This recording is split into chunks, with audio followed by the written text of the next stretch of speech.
ici Radio Web Cramé, dans un jeu spécialement inventé pour la SNCF. Un nouveau jeu vient de sortir, la preuve par A plus B que certains gardent un esprit critique, même pour un divertissement. Cheminot Simulator, un jeu dans lequel un salarié de cette entreprise doit travailler le moins possible pour, devinez, mettre le plus possible de voyageurs en retard. D'après moi, il n'y a pas besoin d'un jeu pour leur apprendre, ils le font déjà très bien tout seuls. Alors disons que c'est de l'humour au second degré. Parmi toutes les cartes, ce qui est malheureusement vrai dans la réalité, à utiliser pour bloquer ou faire avancer les trains, figure celle du droit de retrait.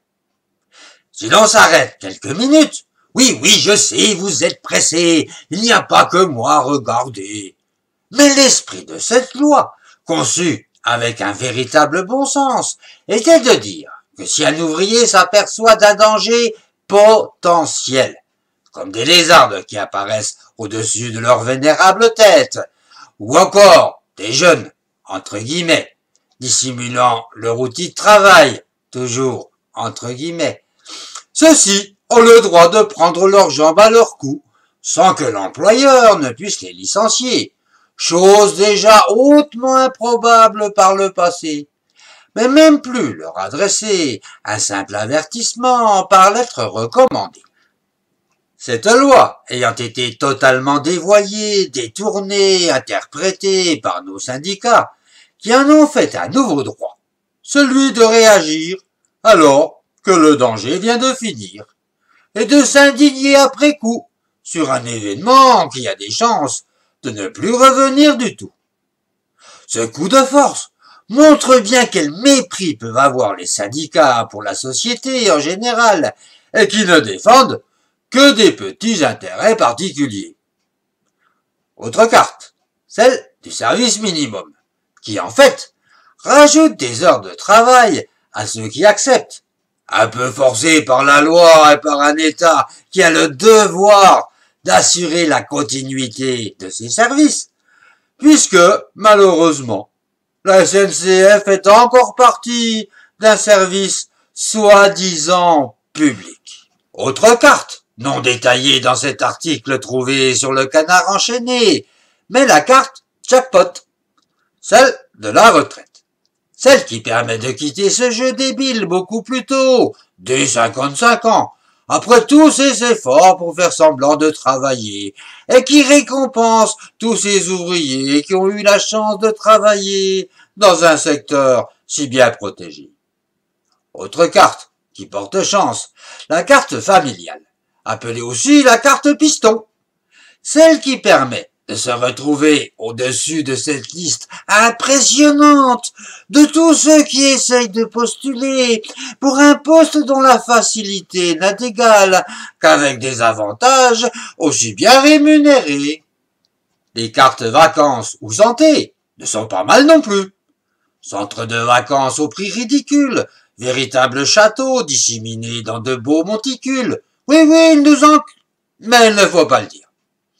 Procès qui traîne depuis des années pour argent détourné, preuve que la justice sait prendre son temps, dès qu'il s'agit d'affaires les concernant.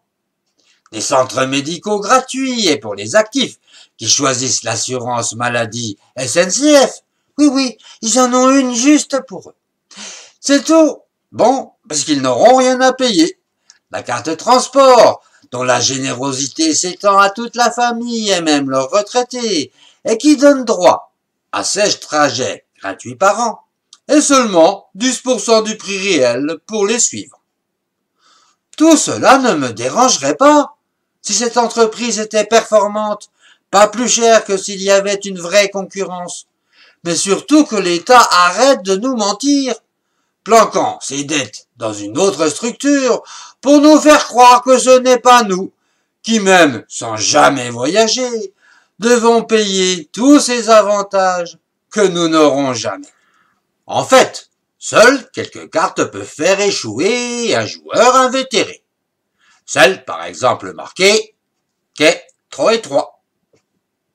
mais la plus dangereuse, celle qui peut un jour les amener à réellement bosser et de supprimer ces avantages d'un autre temps, puisqu'encore une fois, payés par les contribuables, comme la prime de charbon versée aux conducteurs de TGV. Carte tant redoutée et combattue par ces syndicats, se foutant de la société en général, mais ne pensant qu'aux avantages de leurs affiliés. C'est bien celle de l'Europe, la seule à ne pas nous prendre pour de simples usagers, mais bien des clients dont le premier droit est de faire jouer la concurrence, de juger du sérieux d'une société, pour choisir celle avec laquelle on a le plus d'affinité. L'Europe commence à perdre patience, puisque cette concurrence aurait dû débuter en 2007, et toujours repoussée. Aussi je pense à un prochain jeu qui serait inventé, et serait d'être le dirigeant de la CGT, et d'imaginer tous les coups tordus et mensonges appropriés pour, de cette échéance, encore la faire reculer. Mais pour finir cette histoire en beauté, je ne sais pas si vous le savez, mais notre monopole va, lui, concurrencer les autres transports d'État dans les pays étrangers. C'est ainsi que notre SNCF a des lignes de transport à Londres et concurrence des trains en Allemagne.